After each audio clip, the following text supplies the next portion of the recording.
Então, minha proposta aqui hoje é uma dupla proposta. Por um lado, eu queria pensar os efeitos, né, do reconhecimento do Cais do Valongo pela Unesco, e por outro, eu queria também pensar um pouco uma questão que vem me inquietado sobre os processos de patrimonialização, né, em que medida, a pergunta nesse sentido é em que medida eles realmente contribuem ou não, né, para uma real transformação da sociedade brasileira, né, tanto em termos da estrutura social quanto em termos de narrativas.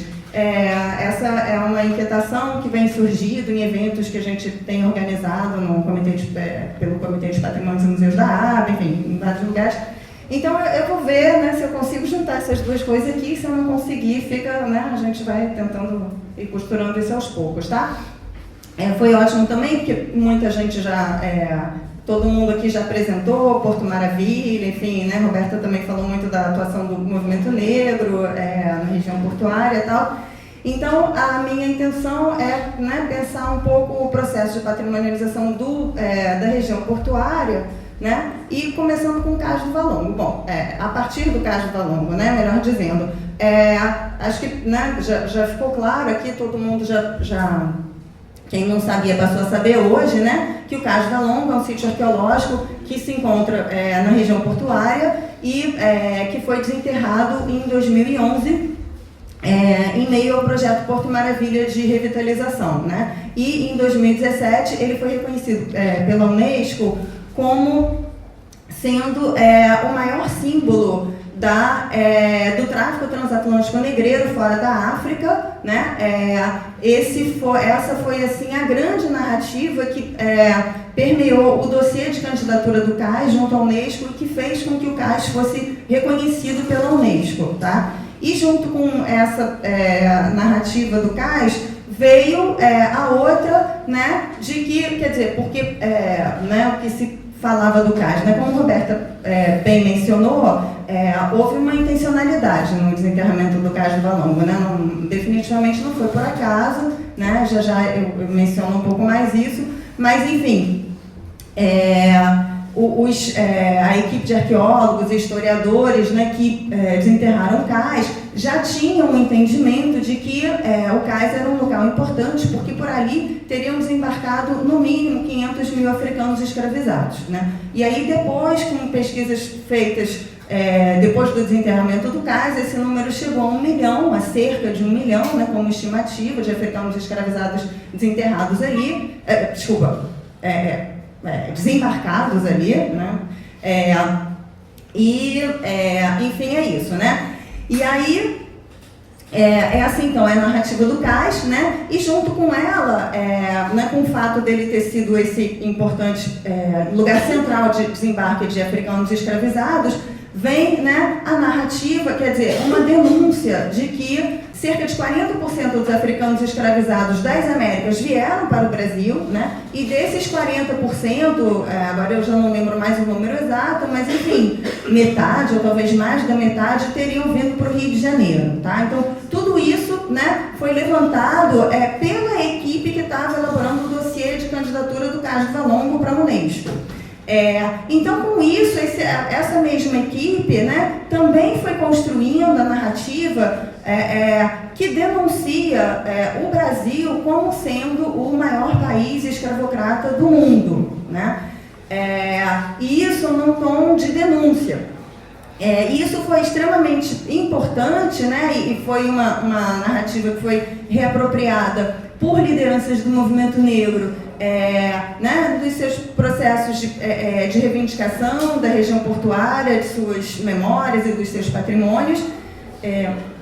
Enfim, então teve esse processo que foi importante, e isso também é importante porque me parece assim uma narrativa que é uma contranarrativa também, né, se a gente pensar na questão da democracia racial, né, que foi a nossa, né, historicamente, assim, no século XX, né, a partir do século XX, a nossa grande narrativa de nação, né. Então, esse novo simbolismo, né, que vem junto com essa, estou falando muito em narrativa, né, com essas representações do Cais do Valongo, né, estão trazendo isso, e aí eu acho que tem esse dado que é importante, né? Essa quebra, essa ruptura, quer dizer, uma denúncia de que o Brasil foi o maior país escravagista do mundo. E, então,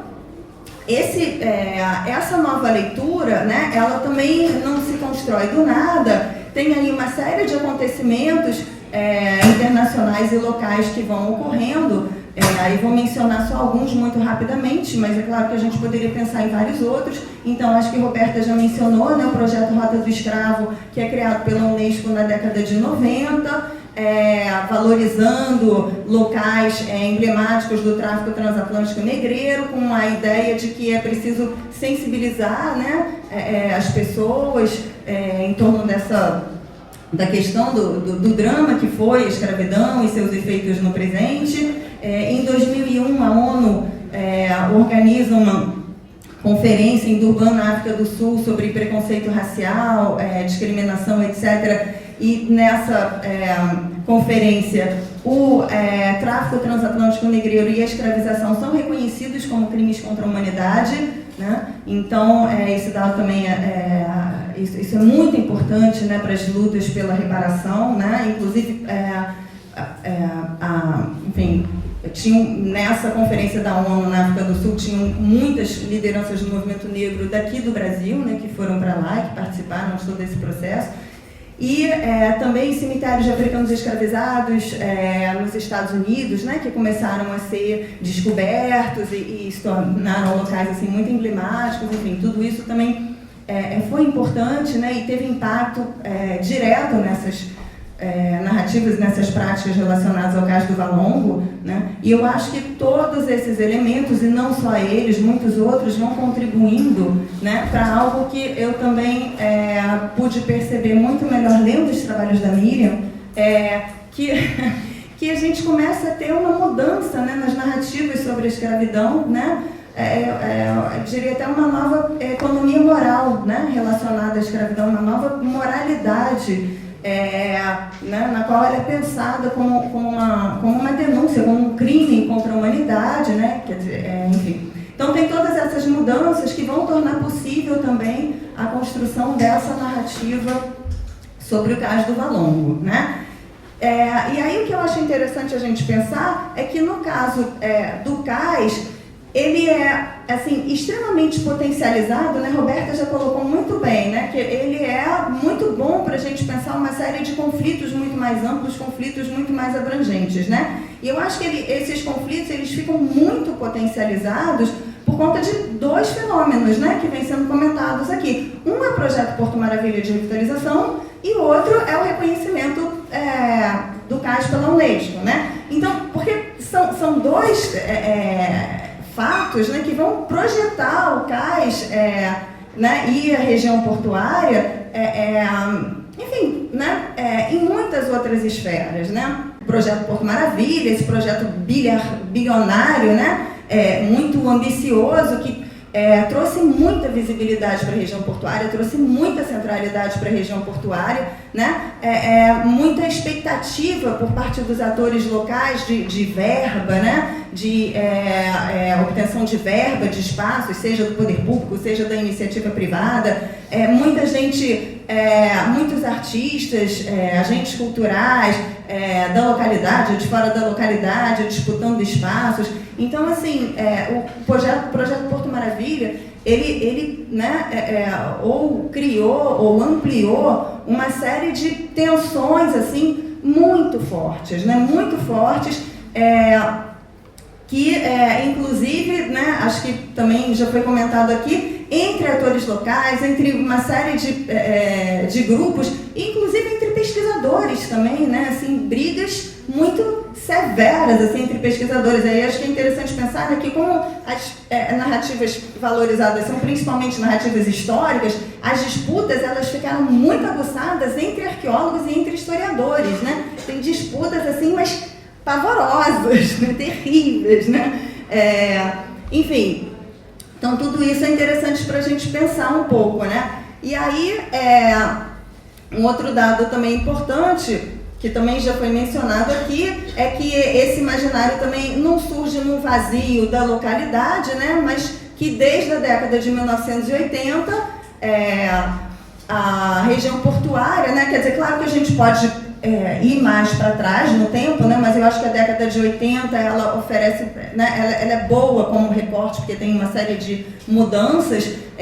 Então, né? Ela também vai sendo pensada e apropriada como um território negro, né? Como um território de afirmação de uma herança negra, de uma herança africana. E aí, né?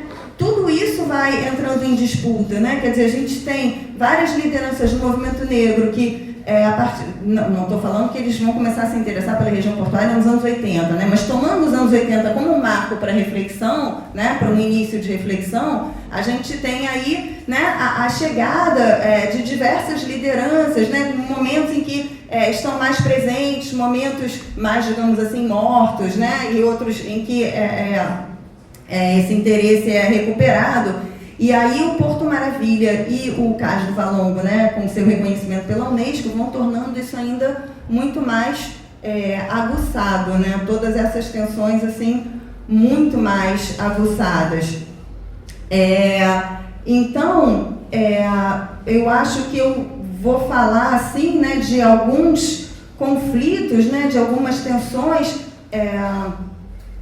Enfim, né, tentando conciliar um pouco essa reflexão sobre os impactos do Cais do Valongo com essa outra reflexão, né, sobre uma tentativa de pensar, né, uma relação entre o plano de uma micropolítica dos agentes locais do patrimônio com uma macropolítica, né, no sentido do mundo da política nacional, talvez, enfim. Então tem isso, né? Pensando aqui um pouco os efeitos, eu acho que um primeiro conflito interessante da gente pensar, bom, já no processo antes do cais ser reconhecido, né, mas quando já estava nesse processo, é criado o Circuito Histórico e Arqueológico da Herança Africana, na região portuária, que também já vai ser criado a partir de uma série de conflitos, né, enfim, quando alguns desses grupos de trabalho são criados entre representantes do poder público e agentes locais, lideranças do movimento negro, pesquisadores, etc. Enfim, tem uma série de tensões que decorrem da elaboração desse conflito. Eu não vou entrar nos detalhes desse conflito, porque eu queria me concentrar um pouquinho mais em alguns outros. Depois que o cais é reconhecido pela Unesco, portanto, a partir de 2017, né, tem a criação de um conselho curatorial formado pela sociedade civil, porque isso é uma exigência da própria Unesco, né, de que haja uma participação da sociedade civil na gestão do bem reconhecido. Então, esse conselho curatorial, ele também vai colocar, assim, ele vai aguçar muitas disputas, né? Porque, na verdade, tem um número fixo assim, de pessoas da sociedade civil que podem participar. Então, houve uma série de discussões, né, sobre qual seria o perfil dessas pessoas, quem seriam as pessoas habilitadas a entrar, quem seriam as pessoas legítimas, né, com legitimidade para cuidar do Cais do Valongo.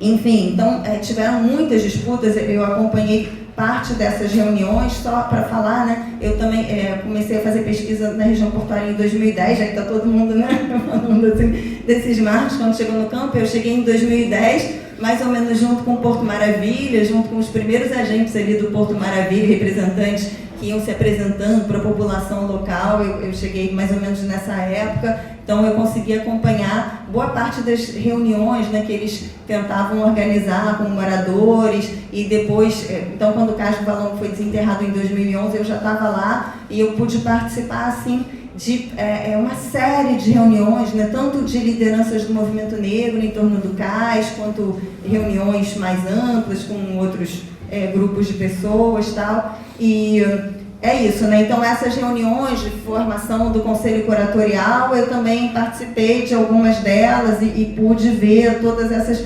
diferentes tensões, né? Mas aí uma outra questão também da minha reflexão é que, na verdade, tudo isso está muito parado, né? Tudo isso está muito parado porque é interessante a gente ver que tudo isso, né, também não acontece num vazio político. A gente tem uma mudança nos rumos da política, né, que acontece a nível nacional, a nível estadual e a nível municipal. E isso traz impactos diretos assim, nos próprios, no destino do cais. não sei, não estimo, né, porque não sei o que vai acontecer, mas enfim, agora, né, tem uma série de questões, enfim, de ações que não estão sendo feitas, que não estão sendo implementadas, né, que fazem com que essa narrativa do CAS, né, que denuncia o Brasil como sendo o maior país escravagista do mundo, tudo isso também vá sendo silenciado sob certos aspectos. A disputa que eu acho mais central, assim, né, que foi ganhando mais espaço, é a que gira em torno da construção de um museu, né, que seria, bom, originalmente o primeiro termo usado foi Memorial da Diáspora Africana, se não me engano, né? Depois ouviu, na verdade, antes de eu continuar falando disso, Estela e eu, a gente escreveu um artigo justamente sobre isso, né? Sobre as disputas em torno da construção desse museu. O artigo foi publicado agora no início, no primeiro semestre de 2019, na revista Horizontes Antropológicos, num dossiê sobre museus. Então, estou convidando todo mundo para ler esse artigo. Tem outro artigo que eu escrevi com o André Cicalo também, na mesma revista Horizontes Antropológicos, em 2015, que fala mais especificamente do processo de patrimonialização do Cais do Valongo. Então, tem várias informações para quem tiver interesse que podem ser interessantes, né? Mas, enfim, tem essas disputas, né, que eu acho que se tornam muito acirradas em torno da possível construção de um museu ou memorial da diáspora africana ou da escravidão, enfim, os nomes são muitos, né?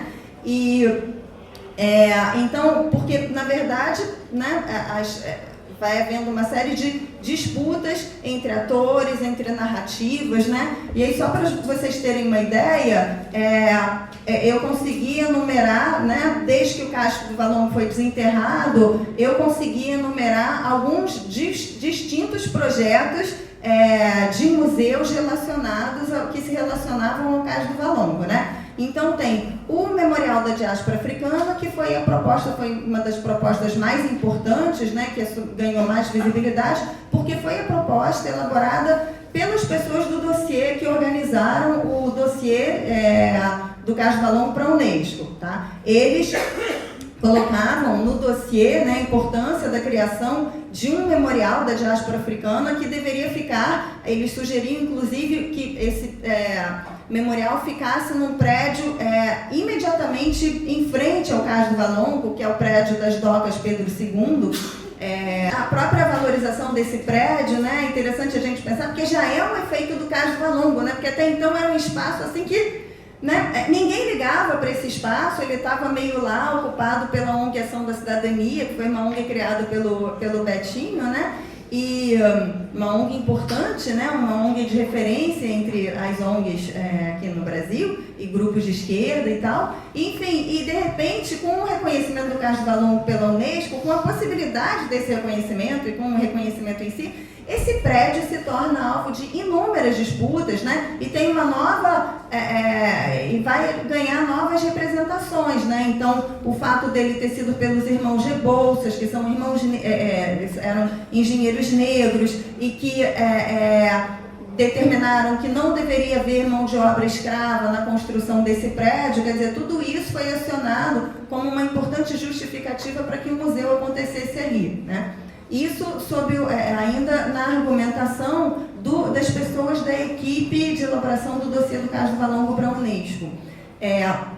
Então, teve a participação dessas pessoas, eles defendiam um museu a nível nacional, né? Um museu que tivesse um status nacional, ligado ao IFAM, que seria um museu da diáspora africana, porque eles entendiam que a narrativa, né? Quer dizer, o Cais do Valongo em si, ele não era suficiente, né, para se elaborar toda a narrativa sobre a diáspora, sobre a escravização que o Cais demandava, né? Então seria importante a criação de um grande museu nesse sentido. E aí a gente tem, né, uma mudança política, né, porque o que acontece é a eleição do Crivella, né, em 2000 e... Ajuda aí, gente.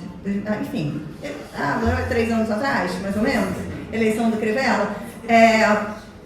E aí, eu já olhei pro Gabriel, né? SOS Gabriel. Enfim, e aí, né, o jogo político muda, porque todas essas pessoas, né, que estavam na elaboração do dossiê do caso do Valongo, tinha muita gente também ligada à prefeitura da época, à prefeitura do Eduardo Paes. E aí chegam novos atores, né, chega uma nova secretária de Cultura, a Nilcemar Nogueira, e ela, né, como enfim, né, para caracterizar essa mudança política, ela também dá um chega para lá nesse projeto anterior, né, e ela entra com um novo nome, com um novo projeto, com novos atores, né, e simplesmente sequer reconhecendo a existência desse projeto anterior. E no discurso dela, o museu deveria ser um museu municipal, afinal de contas ela era secretária municipal de cultura, né? Então tem uma série de disputas que vão acontecendo e que também já vão fragilizando, enfraquecendo a própria possibilidade de construção desse museu. Mas além desses dois projetos, então na época em que a Nilcemar entra, ela nomeia provisoriamente esse projeto como MEL, Museu da Escravidão e da Liberdade, que também foi alvo de inúmeras críticas. Hoje em dia esse nome mudou para MUCAB, a partir de consulta pública, Museu da História da Cultura Afro-Brasileira. Obrigada, gente, aqui essa hora já vai dando um cansaço, assim, eu já vou esquecendo algumas coisas. Então teve, se não me engano, também chegou aos meus ouvidos um projeto de pessoas ligadas ao IPUR. Teve um projeto de uma outra liderança negra, o Marcelo Dias, que também tinha um projeto de construção de museu ali para a região portuária. E, por fim, né, um outro projeto, esse sim, que está indo à frente, liderado pelo Iedo Ferreira, né, que é uma importante referência no movimento negro, e o Iedo, em compensação, ele não quer museu nenhum, né, porque o que ele quer é um memorial vivo, diretamente ligado à questão da reparação, ele fala em reparação pela memória. Então ele conseguiu, né, junto com várias outras lideranças do movimento negro, junto a vereadores da Câmara Municipal, ele conseguiu criar um projeto de lei que já foi votado e já foi aprovado há cerca de um mês atrás, que delimita um trecho da pequena África, né? E a ideia é que haja recurso financeiro para reconstrução histórica de parte dessas construções, etc. Enfim, então a gente vê aí a quantidade de projetos que vão acontecendo, né? Relacionados à questão da memória, né? Estela e eu, nesse artigo do Horizontes Antropológicos, a gente se concentrou principalmente na disputa entre o pessoal do dossiê do caso do Valongo, né, e o pessoal da Nilcemar Nogueira. A gente analisa isso tentando mostrar que, na verdade, essas disputas não acontecem num vazio, elas acontecem dentro, né, de disputas políticas muito mais amplas, porque a gente não tem só a mudança política a nível municipal, a gente também tem uma importante, né, fundamental, vamos dizer assim, mudança política a nível nacional, né? Então, primeiro, quando a Estela e eu escrevemos o artigo, a gente ainda estava, né, na época, a presidência da República ainda era ocupada pelo Michel Temer, né? Mas a gente já percebeu uma série de mudanças, né, no sentido de um enorme desinteresse do governo federal e do novo IPHAN, da nova presidência do IPHAN, em torno do CAIS e dessas possíveis narrativas, novas narrativas do CAIS, né, e de todos os movimentos de reparação e etc., que também eram impulsionados, né, por conta do CAIS do Valongo. Então, o que a gente foi percebendo, né, é um não fazer do poder público. Bom, e isso ainda ficou muito pior, né, com essa última mudança, com essa última eleição presidencial, né? Agora o próprio IPHAN está ameaçado de existência, né? Na verdade ele está meio que por um triz, pelo que me chegou aos ouvidos, né? Está lá a atual presidenta do IPHAN tentando ali segurar a instituição com medo que ela seja dissolvida, né?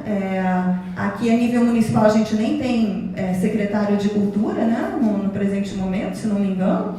Enfim, então o que a gente tem é um quadro, né, em que esse total desinteresse por esse tipo enfim, né, pelo patrimônio afrodescendente, tudo isso não tem mais interesse, né, não existe mais vontade política. Ou seja, né, a gente tem aí políticas de patrimonialização que, num determinado momento da sociedade brasileira, conseguem, assim, né,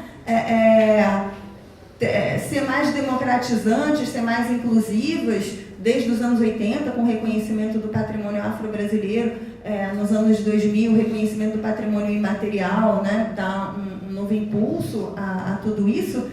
Mas a verdade é que essas práticas, essas políticas, elas encontram uma série de freios, né, de retenções, porque, na verdade, elas nunca podem funcionar sozinhas, né? Elas sempre funcionam junto com outros possíveis direitos, por exemplo, de titulação da terra, de direito à educação, direito à saúde, etc.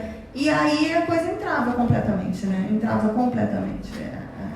Não avança, né? Então, eu acho que é um pouco isso também, né? A ideia de pensar um pouco esse plano, essa articulação do plano micro com o macro, né? A gente tem agentes né, muito envolvidos com toda essa questão do patrimônio, mas que acabam esbarrando nesses processos mais amplos, né? Mais, digamos assim, macro-sociológicos, mudanças de governo, mudanças de política, que fazem com que o CAS esteja na situação que ele está, né? Quer dizer, completamente abandonado. Bom, agora estão havendo obras lá por conta de uma verba do consulado americano, mas também não sabemos exatamente como isso vai ficar, porque a prefeitura não faz a sua parte, o IFAM não faz a sua parte. Então, toda essa mobilização, ela fica extremamente limitada, né? É isso.